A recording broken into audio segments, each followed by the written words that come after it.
ঘটনাটো হৈছে আমাৰ ইয়াত এটা পৰিয়াল আছিল, আব্দুল বাৰেক আৰু তাৰ ল'ৰা ছোৱালী কেইজন খুব দুৰ্ধৰ্ষ আৰু ইদানিং মানে 2-3টামান পিস্তল কিনা শুনিছোঁ।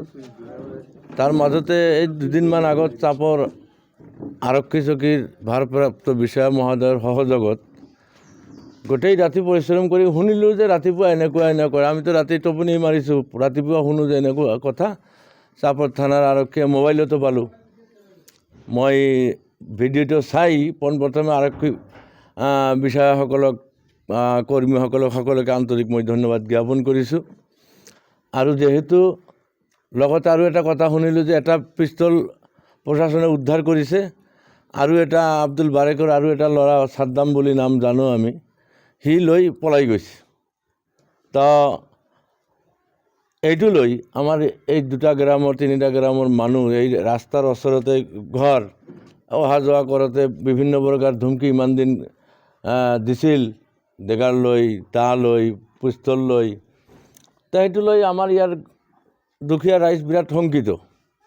সেইকাৰণে আমি প্ৰশাসনক অনুৰোধ জনাব খুজিছোঁ যাতে এইটো পৰিয়াল ইয়াৰ পৰা। উদ্দেশ্যটো হ'ল যোৱা 15 তাৰিখৰ ৰবিবাৰ দিন আছিল ৰাতি আমাৰ এই হৰ্দমাৰা গাঁৱত তাৰ নামটো আব্দুল বাৰেক, তেওঁৰ লগতে আমাৰ এই গাঁৱৰে তাৰ ভাই আত্মীয় স্বজনৰ ভিতৰত কাজিয়াটো আছিল। সেই কাজিয়ালৈ সিহঁতৰ লগত মানে বহুদিনৰ পৰা কাজিয়া চলি আছে। ইতিমধ্যে আমি গম পালোঁ তাত পুলিচ আহিছে। পুলিচ আহি তাৰ ঘৰত ৰেড কৰিছে। ৰেড কৰাৰ পিছত মাৰণাস্ত্ৰ পাইছে, পিস্তল পাইছে। মানে সিহঁতৰ ইচ্ছা আছিল যে মনিৰক বা মনিৰৰ পৰিয়ালক আঘাত কৰিব বুলি, তেনেকুৱা এটা মনোভাৱ লৈ সিহঁতে পিস্তলটো ৰাখিছিল। তো ইতিমধ্যে আমাৰ প্ৰশাসনে সেই ৰবিবাৰ দিনা উদ্ধাৰ কৰিছে।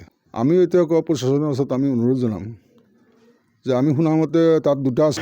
গাঁও হিচাপে এটা গাঁওখনৰ আতংক সৃষ্টি হৈছে।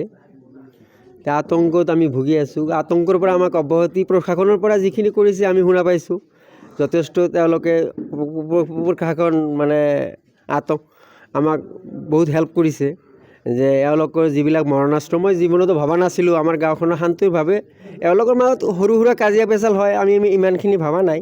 তথাপিও যে এইটো এনেকুৱা এটা পৰিস্থিতি আহি গৈছে যে এতিয়া ৰাস্তা দি মানুহ যাওঁতে শংকাত ভুগি আছে। এই শংকাৰ পৰা আমাক অব্যাহতি লাগে।